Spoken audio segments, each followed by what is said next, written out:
মামা, রমজানে দাম বাড়ে কেন? শয়তান বন্দি। তাইলে যাওয়ার আগে দায়িত্ব দিয়ে যায়। চাচা এত দাম কেন? রমজান স্পেশাল। শয়তানের স্পেশাল বুঝি। এটা আবার কি? কি যে বলো। রমজান রহমতের মাস, তাই তো দামও রহমতের মতো উঠছে। শয়তান বন্দি, তবু দাম বাড়ে কেন? মানুষ ঠিক হলে বাজারও ঠিক হতো। রমজানে লাভ কম রাখেন না? ঠিক বলেছেন, এটা তো বরকতের মাস। হ্যাঁ ঠিক বলেছেন। শয়তান তো বন্দি।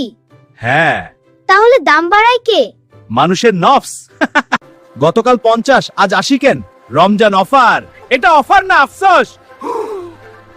রমজান রহমতের মাস, তাহলে বাজারে রহমত কই? মানুষের মনে আনতে হবে। ইফতারের আগে দাম কমান, ইফতারের পর ভাববো। শয়তান বন্দি। তাই ব্যবসায় হোক সততা।